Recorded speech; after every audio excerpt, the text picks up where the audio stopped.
producer of period or light incontinence pads, you are probably not new to receiving negative feedback on your products. This doesn't mean you have a bad product. It just means it is hard to account for all the different factors that contribute to a positive consumer experience. And one of the most common issues that consumers of pads have is that the pads don't always stay in place during use. They move, or they bunch up, or they slide out of place throughout the course of the day. And if you've ever gone through the process of designing a pad, sourcing the materials, producing the pad, testing the performance, and then marketing and launching the product, I'm sure it can be frustrating to then still get reports on the pads not staying in place. Certainly for Bostik, who produce adhesives that help the pads stay in place, can be incredibly deflating for us when we get this feedback from our customers. Not only did we put a lot of effort and resources into producing the adhesive, but we are obviously invested in the success of the product that you are producing. And we have a big stake in your pad staying in place once it is applied into the undergarment of the user. So why is this happening? Why, after all the time, effort, resources, and investment that went into producing a pad, can it still fail to stay in place? Well, it could be because when you tested the product's ability to stay in place, you were testing the wrong thing. The peel test is the standard test for determining if a pad will stay in place in an undergarment, and producers have been using it for a long time. Now, the peel test certainly has its benefits and reasons for being used, but as we'll see in the interview, it isn't very effective at measuring how well the product will stay in place once it's actually been applied to the undergarment and is being used. So, what else can a pad producer do besides testing peel to make sure their product is staying in place and satisfying consumers? Luckily, Bostik is here to help. Welcome to Attached to Hygiene, the podcast that enables you to grow your knowledge and influence in the disposable hygiene industry. My name is Jack Hughes, and my mission is to help you, the absorbent hygiene article producer, design and produce the best possible product and meet the needs of your customers. On today's episode, I talk with Jill Scheu and Luke Burkholder from our team here at Bostik. Combined, they have over 20 years in developing adhesives for hygiene products and supporting customers in the development of their own products. And they were both involved in the development and optimization of a new patent-pending test method to better measure the stay-in-place performance of pads, which we at Bostik call the Staybility Test Method. They'll walk us through the consumer complaints they saw pertaining to stay in place, the challenges pad producers are dealing with, how different underwear fabrics play a major role in the stay-in-place performance of your pad, and how the development of the Staybility Test Method has forced us to rethink how pads should be designed. Before we play the interview, I want to make one quick request of our listeners. I love making this podcast, and I want Bostik to continue to create the best possible show for the disposable hygiene industry. The best way for us to do that is by getting feedback from you, our listeners. So we'd like to ask all of our listeners to take a quick 3-minute survey to share your feedback on the show. You can tell us what you like, what you don't like, and even let us know what you'd like us to cover in future episodes. And as a thank you for filling out the survey, we'll send you our brand new corporate social responsibility white paper. The white paper will cover topics such as the importance of sustainable production and design, responsible manufacturing, the consumer need for safety and transparency, circularity and hygiene, and more. We won't be sharing access to the white paper with anyone else for weeks. So if you want early access, please take 3 minutes out of your day to complete the survey. To fill out the survey, go to attachedtohygiene.com and click the big button at the top of the page to share your feedback. We'll also share the link for the survey in the show notes. Thank you so much for your time, and now we'll get back to the episode. Joining me today to discuss undergarment fabrics and stay in place for pad performance are Jill Scheu and Luke Burkholder. Jill, welcome to the show, and Luke, welcome back. Thanks, Jack. Hey, thanks. Good to be back. So, as you know, we always like to ask our guests The same question, which is, what do you enjoy most about working in the hygiene industry? Luke, you've been asked this before, so I'll start with Jill, and then Luke, I'll ask you a different question. So Jill, what do you like most about working in the hygiene industry? I think it's because you can touch every part of a person's life. I've worked on baby diapers, and now we talk feminine hygiene. So I can talk to anyone about hygiene applications because you touch everybody. Yeah, no one will ever not use one of the products that our adhesives go into. So, or it's highly, highly unlikely that someone won't use those products. So, yeah, I like how relatable it is. When you say our glue goes into these products, everyone knows what you're talking about. Yeah. And Luke, since I've already asked you this question and we talked about it on your last episode, the question I'll ask this time is, what has been the most interesting project that you've worked on since being in the hygiene industry? Yeah, so honestly, I think it touches on some of the things we're going to talk about today.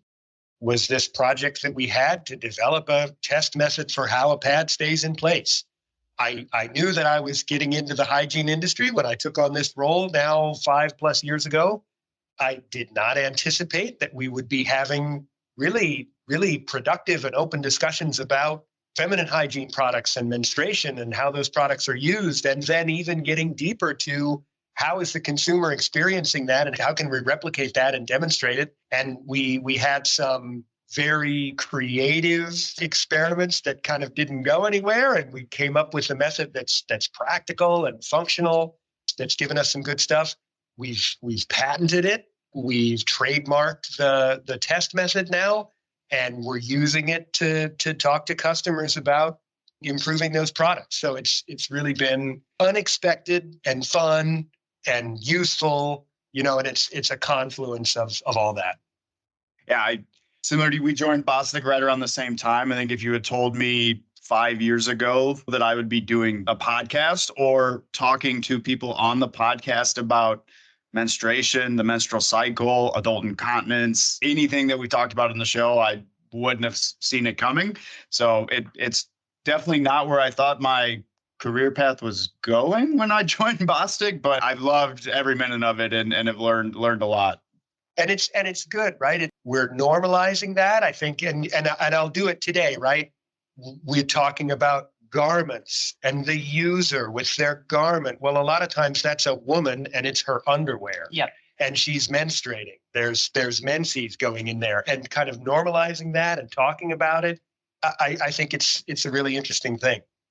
Yeah. And I mean, so many people in the industry are working towards kind of destigmatizing menstruation, menstrual health, also adult incontinence. I mean, baby diapers, very widely accepted. No one's hiding those, but menstrual health, adult incontinence, or incontinence in general, yeah, it's still a stigma carried around those. So the more we can do to break that down and eliminate that stigma, I think the better off the industry and the users in general are going to be. Yeah. And when I started Bostik, I would tell my friends what I do and what adhesives my products go into. And my female friends would say, I think of you every month. And it's something normal for a woman to talk about that. But in the industry, it's not as normal. Yeah, that's funny. So it's a new thing. It's a normalization for us as non-menstruators, but there's this whole other world that we're not aware of, and it's cool. Absolutely. So we'll dive right into the conversation. This is this episode will end up being the last in our series on menstrual health, and we've heard a lot over the last several episodes about the consumer, the menstruator, and since they're at the center of what everyone in the industry is focusing on, is working towards, I think it's important that we meet them again, we reintroduce them. So can you both reintroduce us to this consumer of menstrual health products? So the consumer, most likely female, is a mix of ages. First, the young girl who's just getting her period for the first time, new mom, new grandma. It can be many ages. It's not bound by borders or cultures. It's every woman will experience this throughout their life. One of the interesting facts, I think, is that a normal woman will spend almost 7 years menstruating. That's 2,555 days. It blows my mind. Yeah, such a big part of people's lives. And then what strikes me, not just the diversity of the people, but then the diversity of products and solutions. So we're going to talk about menstrual pads, right? Then there's tampons, there's liners, there's a combination of products. Every person is going to find what works right for them. And that's going to depend on availability, affordability. There's going to be cultural considerations. There's going to be cost considerations. So it's a diversity of people and then diversity of products. Yeah, and one thing in this area in general, the user is very brand loyal. Once they find something that works for them, they typically don't change. And that can be from early on in their using to alter life and actually influence the next generation. This is what I use now and give it to their daughters. This is what I have. And one thing that we have been seeing is maybe a more shift to the younger users, that they're more apt to try different solutions, but with the different trends that we see in the market today. And trends not only of the menstrual products, but also diversity and trends in the underwear that is going on. And we'll talk about fabrics in a little bit, but it can be, different fabrics, different cuts, different styles, different body types, and making all that stuff work. Yeah, and Luke, to that point, it has to be a huge challenge for producers, and obviously Bostik's a huge part of that, given that our pad attachment adhesives play a big role at making sure that pads can stick to all those different materials for different body types in different conditions. It's definitely a challenge. It's not just, we make adhesive and it it sticks to the underwear. You have to think about all those different factors, and we'll touch on all those, but it's definitely a big challenge. And Jill, to your point, we've had several people come on and talk about the loyalty of consumers and how that is changing a little bit. But it's easy to understand why, if you find a product that works for something like this that you experience every month, it works, it's reliable, it doesn't leak, it sticks to your underwear. Like, you would understand why people would be brand loyal, because it's such a huge part of your life, and the risk of changing a product or trying a new product is relatively high if something leaks, which most women, most people don't want other people to necessarily know. It's definitely a high barrier to switching products, and you can understand why it is. But as you said, a lot of people are, a lot of younger consumers are open to that now, which is obviously increasing the competition in the market. And then I think we see that every year with new players and new products and things like that. So it makes this portion of the market very exciting and interesting to be a part of. Yeah, I can see in the past 5-10 years the shift and said different and more diverse players, the trends to be more natural, to be more body welcoming or body fitting. That's changed how consumers buy their pads today. Yeah. Yeah. Zoom out or look at a different part of it, like the business aspect. If you can get a consumer to switch to your product in this space, that's a lifetime of business, right? So there's the business aspect of it too, that 2,500 days that you're going to be menstruating. If you can make that switch and you can drive that brand loyalty, deliver every time on what the product needs to do, and lower the risk, the perception of risk, the fear of making a switch. Once you get over that, then there's a fear of switching back. Right? Yes.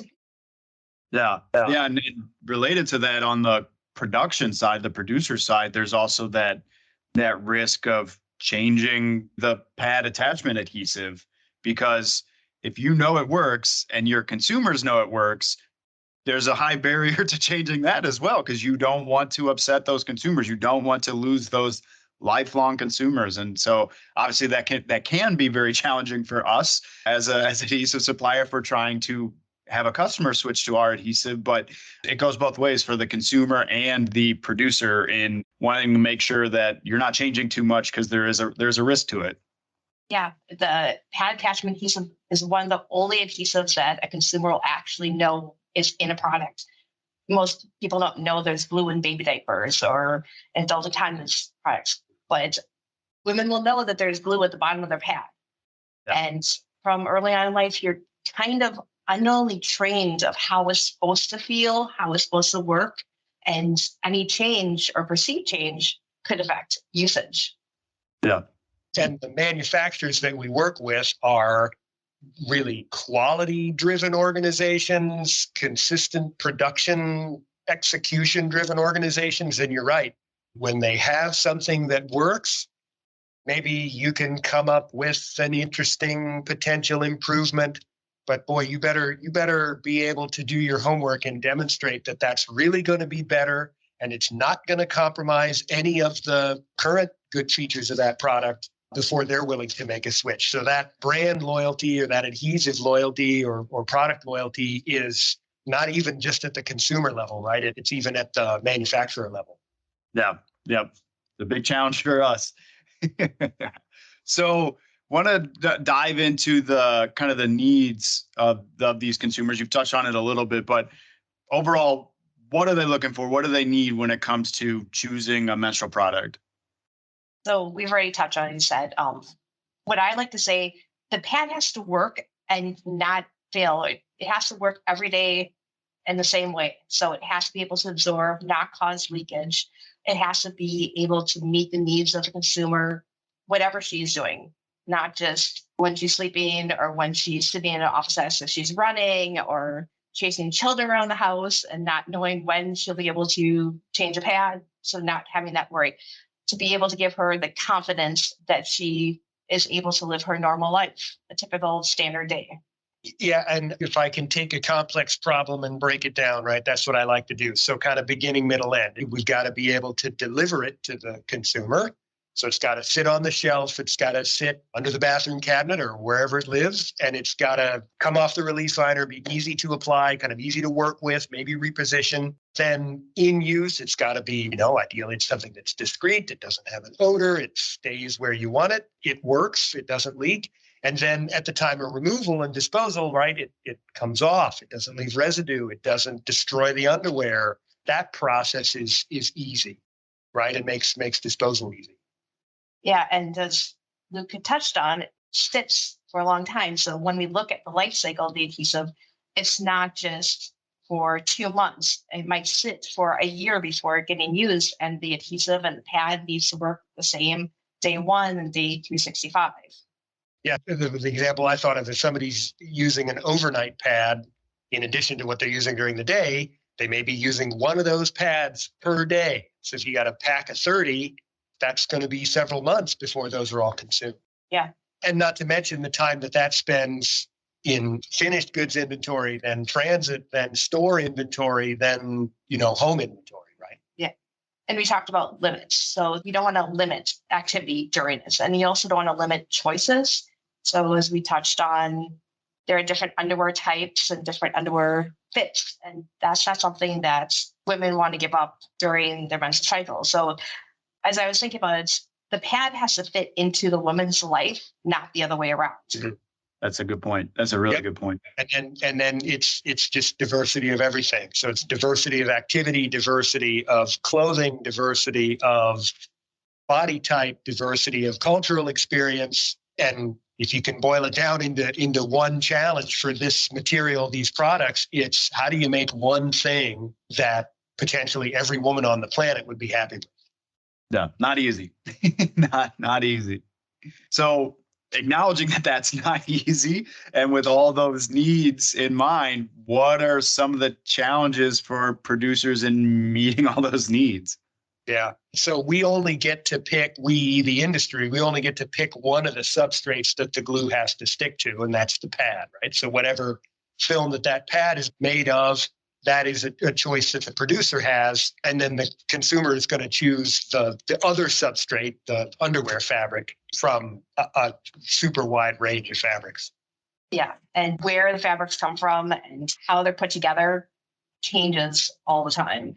So it has to represent what the consumer experiences. So we look at how we're going to test that. And what the industry looks at right now is peel. That's one thing that everyone can run, and any machine or any lab is peel. It might be the most common, but it might not be what every pad sees. We know that pads see forces from X, Y, and Z axes at all times during use. And that's not something that we all test for. Yep, that peel force is, every pad gets peeled off at least once, right? But it's used a lot longer than that few seconds that it's being peeled off. It's a huge part of the consumer experience. And there's a lot of places where things can go right or go wrong, but there's other stuff going on too. Yeah, and I know we'll touch on all that and the test methods here in a minute, but wanted to dive into the fabric side of things because, as you said, Luke, we as an industry choose one substrate that adhesive has to stick to, and then it can be obviously there's a relatively limited number of substrates that then adhesive has to stick to, but it's a pretty wide variety, and there's all sorts of factors that play into that. So, can you touch on what are some of the most common fabrics being used today? For sure. So first step, what is the material, right? Cotton is very common. That's a cellulosic material that's used directly from the plant. Then there are cellulosic materials that are sort of pre-processed. So when you see rayon, modal, things that are made out of bamboo or made out of, hemp or a certain plant. If it's not cotton, it usually means it's been processed somehow. It could be linen, and that's kind of used in a semi-direct process way. Then you get into synthetics. So polyester, nylon, I guess silk, wool is another natural fabric. And then, so there's all that diversity. Then you blend them together. So you blend in some spandex, you blend 50% cotton, 50% polyester, you do all those different things. And then you've got the individual threads, the yarns, and that gets made into a garment. So it's usually knit, and that can have certain thickness, stretch, texture, fuzziness, all those properties. And then you treat that surface. So you put some lubricants on it to kind of allow it to be processed in the first place, things that improve the hand feel when it's on the shelf at the store or on a hanger. And then the consumer gets it. They wash it. They use fabric softener or not. They use hot, cold water or not. Maybe they use some lotion or not, and that gets on the garment. And so it's a lot of different materials made in a lot of different ways, treated in a lot of different ways. Yeah. And then you get to the consumer themselves that can pick any of those materials. So the different age groups, demographics, and team pick different materials or have different trends. So we've seen that in the older demographic, you have more cotton, more natural fibers because that's what they're more used to, and that's what they have grown up and used most of their lives. We've seen, as Luke mentioned, we have more of the blends and synthetics come into the market.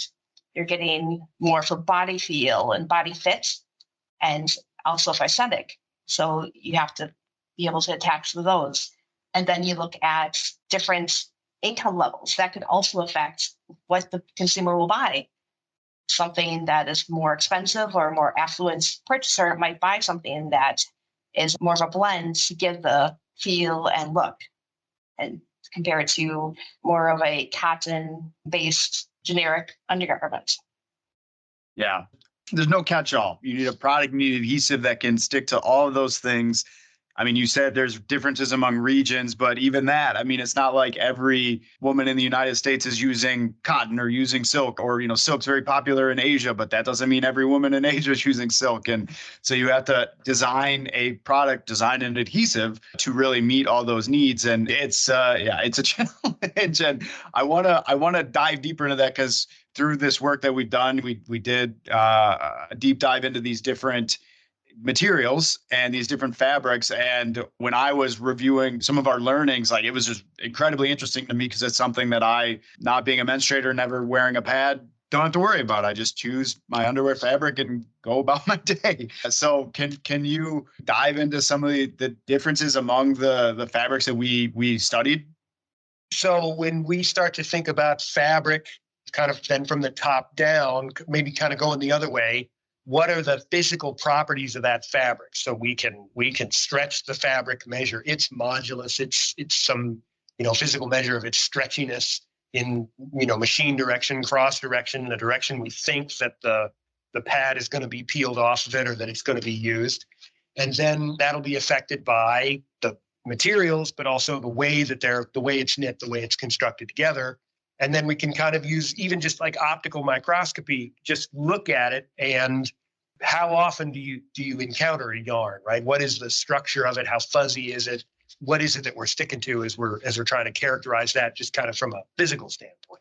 Yeah. And as we talked about, we've been lab focused. So when we look at fabric, we look at a lot of stuff that we get from the lab, from a supplier, but that's not always what will be used in the pad usage every day. So we started looking at different surface treatments. So as Luke had mentioned, that when undergarments are made, they can have finishes on them, like a silicone, to promote softness for the consumer. How is that different when you apply adhesive to that versus once it's laundered? So we'll launder the fabric and look at that and see how the adhesive will adhere to that. Then we think about like fabric softener. What does that do to the knit of fabric? Will it make it fuzzier, and that will give the adhesive more places to adhere to? And will that change how a consumer will perceive the peel? And we've talked, as you said, we have a lot of background on fabric. We can almost talk about this for the entire hour. Yeah. We'd have a 3-hour long podcast just talking about one episode on fabrics. I'm wondering though, could you maybe just to give the listeners kind of an idea, like could you choose one fabric and just kind of touch on some of the complexities around it? I don't know if it's cotton or something like that. So one of the things that we do, because we're trying to do science, and again, we have a really complex problem. How can you make that a series of simpler problems, is to standardize around test methods, and partly to standardize those test methods around certain material. So we can buy t-shirt cotton from a fabric supplier, and we can buy the same fabric over and over again. We can get it in different labs around the world. We can test the same fabric today that was tested 10 years ago and have something that's a better apples to apples comparison. So then we do that with cotton, because that's, again, like the peel test, cotton is sort of perceived as being a standard garment fabric in some way. We can also get similar varieties of polyester, nylon, again, and also sticking with a pure 100% cotton. Our polyester is 100% polyester. Our nylon is 100% nylon. And then try to make sure that those are in some corner of the box. So cotton is a sort of processed but unprocessed natural cellulosic fiber. There's modal and rayon and all these other things. Those are cellulose-like. The polyester and nylon are more synthetic. And so we kind of test on a couple of those. Then, similar to the way that we've got peel force and now some of these newer methods, we actually have started to look at buying a pair of underwear and cutting a section out and testing on that to kind of make sure, is that a new corner of the box? And when you're talking about we can buy the same fabric and from the same supplier every 10 years, we've also had the conversations, even within Bostik, say we tested on cotton, but didn't realize we were testing it on different cotton, even though it's a very common term. The knit was completely different, and we were getting different results and not understanding why. Well, until we put the two samples next to each other, cotton is not always cotton. It's how it's put together. So it's very almost another layer of complexity when talking about fabrics. Yep. Yeah. It's a learning opportunity, right? Yeah, for sure. And I have just from gleaning information from you, but we did a whole white paper on this specific topic of fabrics and the differences in fabrics and regions and whatnot. So we'll throw that into the show notes, and would definitely encourage our listeners to go check that out. Because to me, that was not taking anything away from any other piece of content that Bostik's put out there. For me, that was the one I probably learned the most from, again, just because it's something that I've never had to think about, but it was incredibly interesting. And then we also did a webinar, Luke. We did a webinar last year on some of this, and so we'll link to that as well, which will touch on some of the topics we'll talk on in a couple minutes as well. So with all that in mind, with consumer needs, different fabric options, and the challenges for producers and how those fabrics can be different, what did we do? What did Bostik do with all of this information to help try and improve the performance of pads? So I think we took a different approach this time. We actually took it from the consumer's perspective. So we went out and got the reviews from consumers and what with the industry experts and what consumer actually needs and what they actually think of a pad. We discovered that stay in place was a huge need for improvement, even though that we think about glue being sticky. We didn't think about the pad moving overall. So we found that almost 50% of users reported an area of concern for stay in place almost 50% of the time, which is a huge number, a huge opportunity. Yeah, and we've had that kind of in the back of our heads, half of the users having a problem half of the time. Just seems like this huge opportunity for improvement in this industry, and kind of reiterates that peel by itself doesn't tell the whole story. We can't ignore peel. We can't say, oh, stop looking at that. We've got this new thing. We have to build on it. We have to add to it. Yeah, so with that, as we mentioned at the beginning, working on a new test method, a stability test method for the past few years, being able to look at stay in place performance of a complete pad on any fabric on different applications has been a real learning experience for us. Yep. So now we've got a method where we can test in a lab setting the forces that we've determined are appropriate and relevant to the stay in place functionality, kind of bunching the pad, pushing it to the side, and sort of forward thinking in the design of the method. We started just, again, with the simplest case, just the fresh pad on dry fabric, everything kind of new, but we've built it in such a way that we can insult the pads, we can add saline, we can add artificial menses to it, we can test it with and without adhesive, we can test it on any different fabric. So it kind of opens up this new world of possibilities. It means we don't have a decade plus of peel data to kind of build off of. We're generating all that data with this new method now, but it's kind of exciting to be starting that. Yeah. So what does that mean for the industry with this new test? Or how can the industry improve based off of this stability test? So we've touched on it quite a bit, that peel has always been the industry standard. And we've always thought that higher peel, that's more stay in place. The stickier adhesive is, the less likely it is to move. But that's not always the case. So we took a step back and asked if that was true. We looked at the peel of products on different fabrics, and then we looked at the stability test and then consumer feedback. How is that all interconnected? And as I said, the forces of a pad are not just one direction. So that gives us an idea of how the different forces and the adhesive will change in response to the different forces overall. So now with this new stability test method, we can look at a pad as a system, not just as glue on a back sheet. Which is really important for the in-use characteristics of the pad, because that's more directly related to the consumer experience, right? I can say the same thing in a different way again, right? It only gets peeled off once. It's under these lateral sort of shear forces for stay in place for hours or more, right? Yeah. So it's more real world experience, more real life stress that it would be under to really determine if the product's performing as it's intended to. And for this industry, for any industry, the more you're thinking about how the end user, the consumer, is going to interact with it, and the more you can do to understand that and improve it, I mean, the outcome can only be good. Yeah, for sure. For sure. It's a better user experience, which is what we're said in many episodes, what we're all striving for sure. So combining the information we've already talked about, underwear, fabric preferences, the stability test methods, what does this tell us? So we're building that up, right? And we're in the early stages of building that library of data to really understand everything. But now it lets us compare stay in place performance and then start to vary some of these factors. We can vary the pad design. We can look at pads out in the market now and we can test them all in the same way. We can take one pad and we can test it on a variety of fabrics.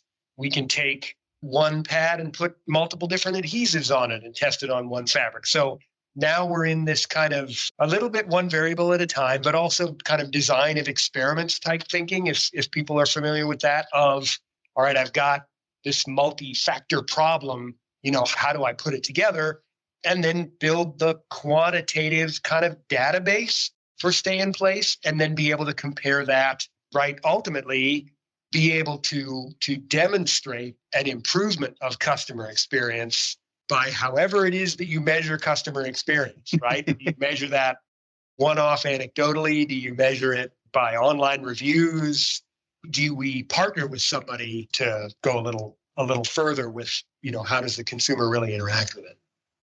Yeah, and doing this factor changing of the pads, we've been able to change the adhesive and look at the different adhesives in a more specific and quantitative way, that when we change the adhesive, we can see a difference in the stability testing, how the forces are changing when looking at different adhesives and different patterns. And that's actually what we're trying to move towards for the consumer satisfaction of the product.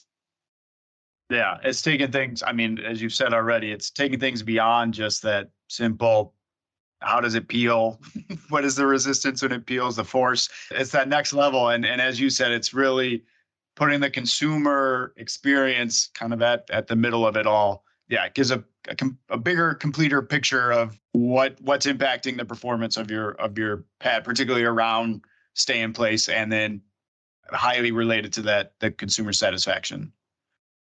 One thing that we talked about, that not only the adhesive, but the design of the entire pad. So it's not something that Bostik has thought about in the past, that we just think about just the adhesive at the bottom of the pad being good or bad. It's how the entire pad is being put together and how everything works in the system, and is what the consumer is actually seeing. Mm-hmm. So this test actually gives us that ability to start breaking apart the different factors.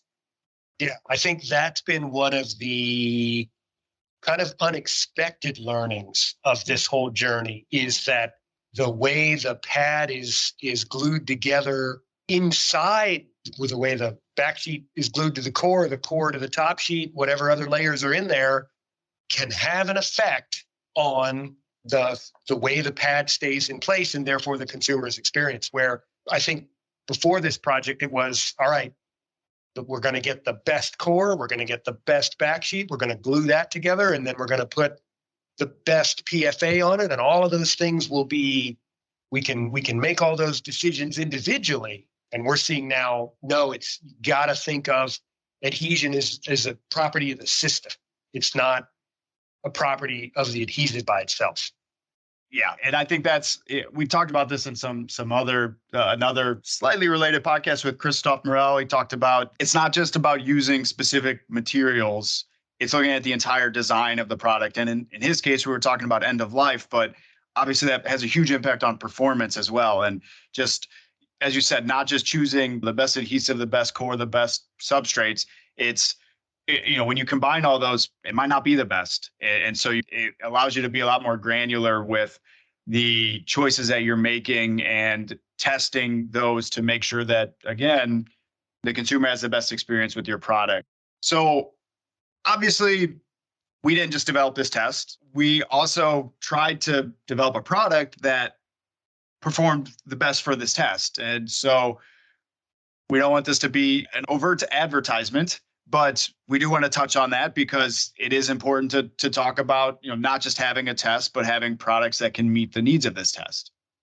Yeah. So the test is a means to an end, right? And that end is understanding the consumer experience, being able to kind of see how these different factors affect it. And then the next link in the chain, in the journey, is, can we develop an adhesive that maximizes those things? So that is what was done, was to develop a new pad fastening adhesive that would kind of maximize some of these parameters. Like you say, we don't necessarily want to advertise that today. What I want to advertise is the mode of thinking, that it isn't just peel force, it isn't just the glue by itself that has a certain property, and that's the best. And I think we're starting to see situations where the glue that's been designed to maximize stay in place on, let's say, a full-size FemCare pad might not be the best adhesive for stay in place on every hygiene pad. Mm-hmm. But if you're using these new modes of thinking and new tools, you'll get to the right decision and find, those key areas that will impact consumer satisfaction. Yeah. So as Luke said, that we took a different approach, but we still kept in mind what a pad attachment adhesive needs to do. It needs to be able to not leave residue when removed. It needs to be applied cleanly in the converter. And we talk about peel's not everything, but it still has to have a peel that is market acceptable and gives us the same peel at different fabrics and different temperatures. Because again, as I said, women know what a pad is supposed to feel like being removed from underwear. Women will know that, oh, it's not as sticky. That must mean it's not as good. So it's one of those weird little things that happen when you use a product over and over and over again. Mm-hmm.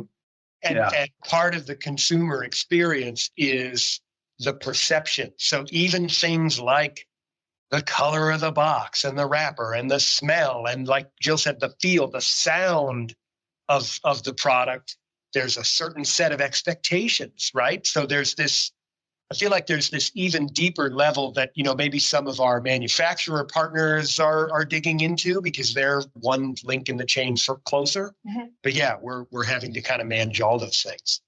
Yeah. And we talked about it on several episodes now, but it doesn't really matter what the reality of your product is. If the perception of your product is that it's inferior, that's all that matters. Because if people don't think your product is good, regardless of whether it is or isn't good, that's the important thing. So as you said, you can't just forget about what these users have been experiencing since they've started using pads. So, just kind of negating or forgetting about peel because we have this new test method that's better or more conclusive. We just can't. It's not a reality that we can live in because we can't change that consumer perception on our own. We still have to account for what they've been experiencing and dealing with pads all their lives already. So to wrap up here, obviously we didn't just stop at testing things on our own. We partnered with producers, in some cases our customers, to learn more. And I could talk about that, but I haven't been as involved in that as you two have. You two are the ones that have been in front of the customers talking about this, working with them to collect data and then presenting that data back to them to give them the best possible solution. So I would like you two to kind of talk about the work that Bostik can do around stability and finding the right adhesive product for their pads. Yeah. The first thing to remember is that Bostik makes adhesives and not pads. So we're making a component of the final finished product. And we really need manufacturer partners to join with us, to partner with us, and work towards that next best consumer experience. When a woman has a problem with a pad, she doesn't call Bostik. She calls or posts about or writes about or goes to the website of the manufacturer of that product. And so they have access to that data. They have consumer panel groups. They can probably do a better job than Bostik can. We'd be starting from scratch trying to get that consumer data. And so again, not necessarily an advertisement for our products, but an advertisement or an invitation to collaborate with us about how we can understand the consumer experience of the pads. And that can look like a lot of different things, right? It can look like trials, can look like tests, can look like market studies. There's a lot of stuff we can do. Yeah. And so we can take their feedback and their direction. And we typically start with market products.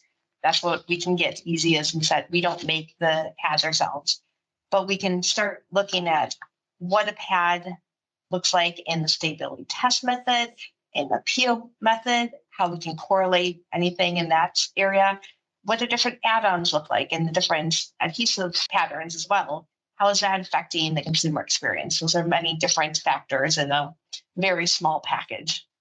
As we said, we think about the pad as a total system and how each component is going to affect the end use.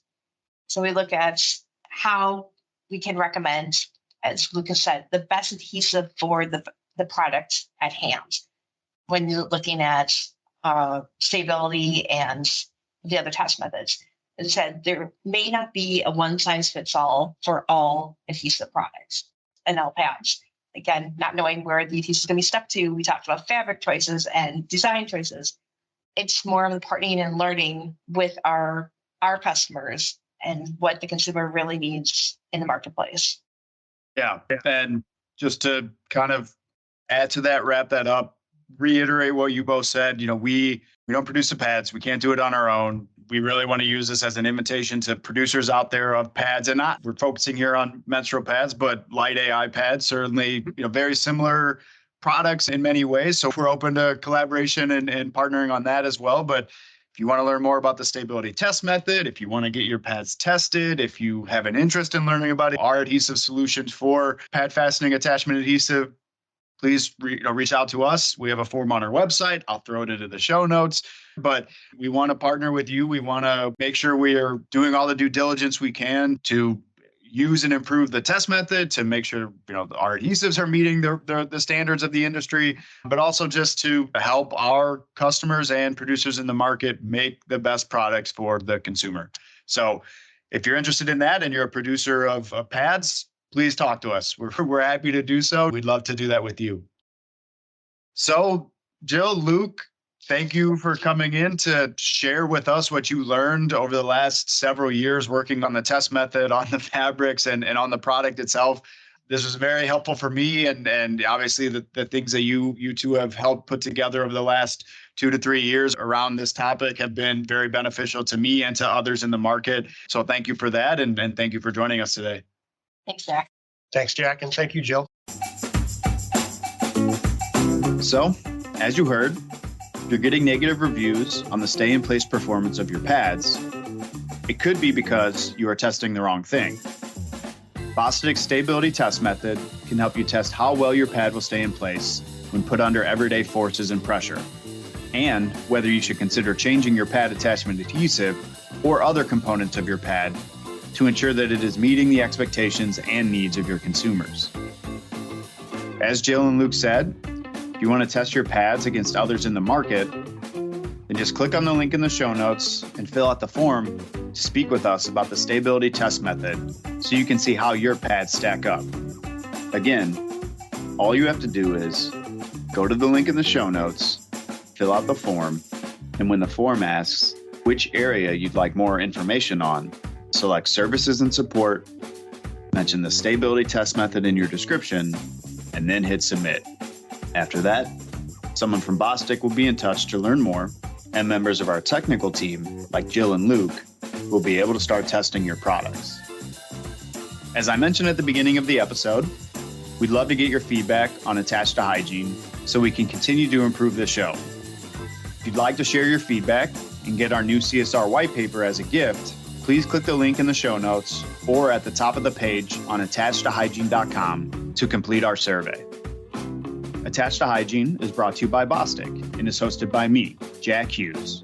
It is produced and edited by me with the help of Paul Andrews, Michelle Tonkovitz, Emery Chernus, and Nikki Ackerman at Green Onion Creative.